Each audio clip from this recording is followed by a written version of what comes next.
These guys are finally coming around to admitting something that had been the case. You didn't need to be a doctor to really understand any of this, though there were doctors, actual doctors with the same credentials that are, let's say, akin to the people that they insisted that we listen to. However, they came to a different conclusion, and therefore the mainstream guys would say that they're quack, they're hacks, all of that sort of stuff. And that's pertaining to the Modelo virus, as I've called it. Now, I talked about this many, many times. Since March, I was way ahead of it, and this is why we're going to revisit this as these chumps sit up here and try to act like, well, they had nothing to do with the criminal behavior that had existed, and it seems like they're going to get away with it over the last couple of years, including fake signs. NBC, of all people, is finally now conceding what we already knew. However, they had said the complete opposite before. Here's the title: Immunity acquired from a COVID infection is as protective as vaccination against severe illness and death.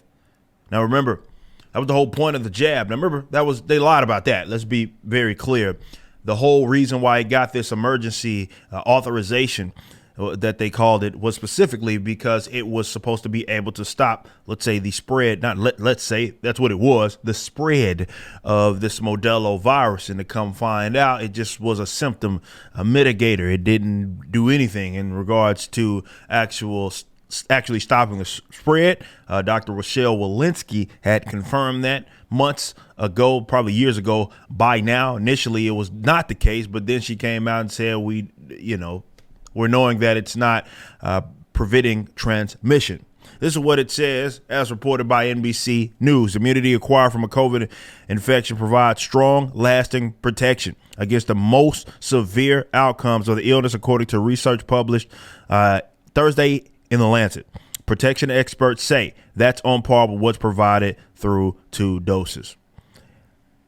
And infection-acquired immunity cut the risk of hospitalizations and death from a COVID reinfection by at least 88% for at least 10 months, the study found. This is really good news in the sense that protection against severe disease and death after infection is quite sustained at 10 months. Now, keep in mind that they still were trying to, even the people that had the natural immunity, that had the antibodies, they were still insisting that, you get that jab. It made no sense, especially with young people. It made absolutely no sense, but they were coercing people and extorting people into actually doing that. These findings may be a small silver lining to the explosive Omicron outbreak last winter. Don't remember that. Still, experts stress that the vaccination is preferable route to immunity, given the risk of COVID, particularly in unvaccinated people. So they're still it's like, here's what the data says, right? Natural immunity in some cases, and I think they actually worded it found out that it was higher, even higher, maybe in terms of the protection. However, they're still going to suggest that you get it. Does infection-acquired immunity outperform vaccines? The immunity generated from an infection was found to be at least as high, if not higher. I'm done.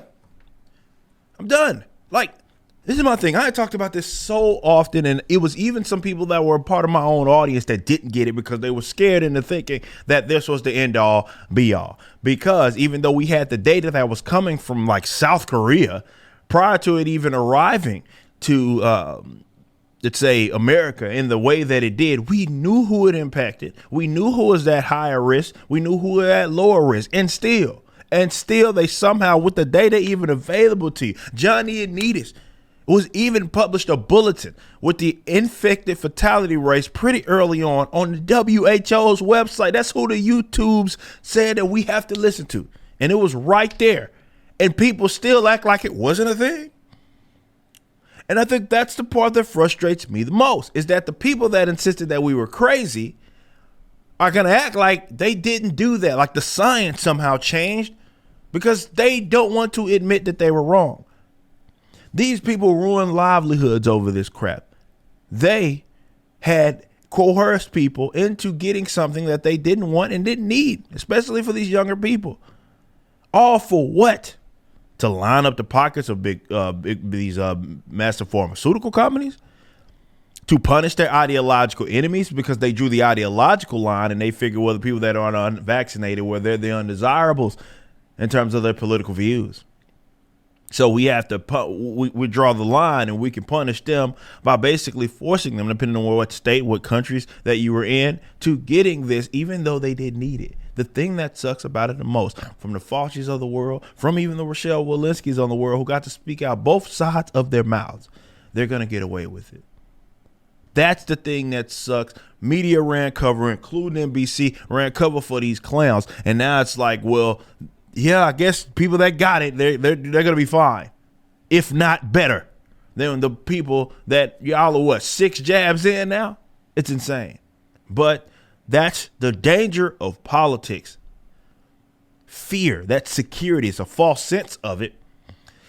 Government can pimp people to do whatever it is that they want if they can just scare you into thinking that, well, unless you do what we want you to do, you can't yourself be protected. It was always bull crap. And the thing that sucks the most is that they probably are going to get away with the crimes. Wherever you're viewing the content, I appreciate you.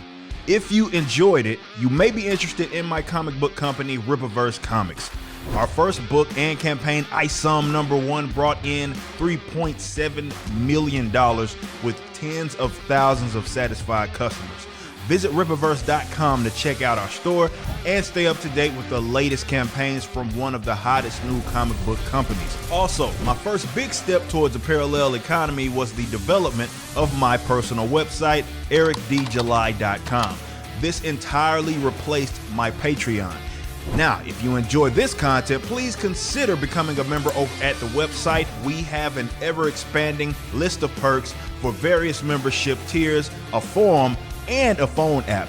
Some of these perks will even benefit you if you're fans of the Rippaverse. Anyway, I appreciate you so much for being a supporter and or customer.